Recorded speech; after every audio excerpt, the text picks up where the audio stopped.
नमस्कार दोस्तों, आज की कहानी है शरद पूर्णिमा महत्व एवं व्रत कथा। शरद पूर्णिमा आश्विन मास के शुक्ल पक्ष की पूर्णिमा तिथि को मनाई जाती है। इस पूर्णिमा से शरद ऋतु का आगमन होता है। हिंदू धर्म की परंपरा में आश्विन मास की पूर्णिमा का त्योहार हर्षोल्लास के साथ मनाने की धार्मिक और पौराणिक परंपरा रही है। इस पूर्णिमा में अनोखी चमत्कारी शक्ति निहित मानी जाती है। ऐसी मान्यता है कि ये वो दिन है जब चंद्रमा अपनी 16 कलाओं से युक्त होकर धरती पर अमृत की वर्षा करता है। आश्विन पूर्णिमा के दिन चंद्रमा, माता लक्ष्मी और विष्णु जी की पूजा का विधान है। साथ ही इस व्रत को रात में खीर बनाकर उसे खुले आकाश के नीचे रखा जाता है। फिर 12 बजे के बाद उस खीर का प्रसाद ग्रहण किया जाता है। ऐसी मान्यता है कि इस दिन चंद्रमा की किरणों से अमृत की बरसात होती है, इसलिए इस खीर में अमृत होता है और ये कई रोगों को दूर करने की शक्ति रखता है। माना जाता है कि इस दिन चंद्रमा के प्रकाश में औषधीय गुण मौजूद रहते हैं, जिसमें कई रोगों को दूर करने की शक्ति होती है। ऐसा कहा जाता है कि इस दिन माँ लक्ष्मी का जन्म हुआ था, इसलिए देश के कई हिस्सों में इस दिन माँ लक्ष्मी की पूजा अर्चना की जाती है।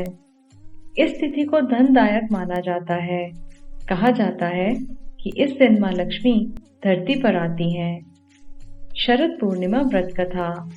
पौराणिक कथा के अनुसार एक नगर में एक साहूकार रहता था।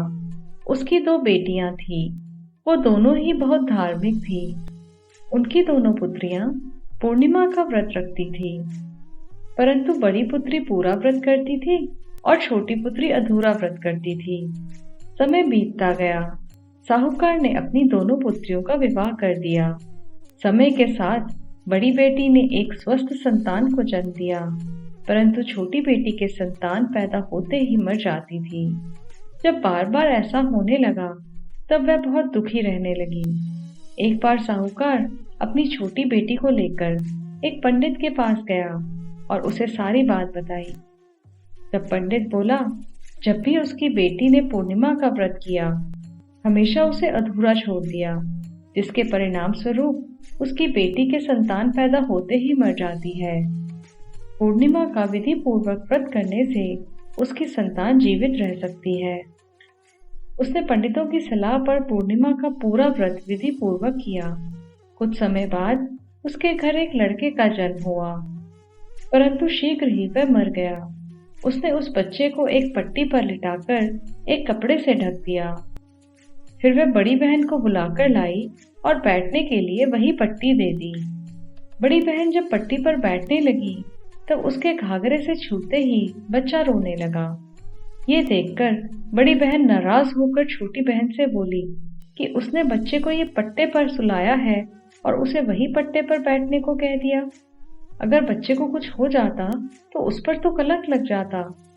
तब छोटी बहन ने कहा कि ये तो पहले से ही मरा हुआ था। तुम्हारे तप और स्पर्श के कारण ही ये जीवित हो गया है। पूर्णिमा के दिन जो तुम व्रत और तप करती हो, उसके कारण तुम दिव्य तेज से परिपूर्ण और पवित्र हो गई हो। अब मैं भी तुम्हारी ही तरह व्रत और पूजन करूंगी। इसके बाद उसने पूर्णिमा व्रत विधि पूर्वक किया और इस व्रत के महत्व और फल का पूरे नगर में प्रचार किया। जिस प्रकार माँ लक्ष्मी और श्री हरि ने साहूकार की बेटी की कामना पूर्ण कर सौभाग्य प्रदान किया, वैसे ही हम पर भी कृपा करें। कहानी सुनने के लिए आपका धन्यवाद। कृपया चैनल को लाइक और सब्सक्राइब करें।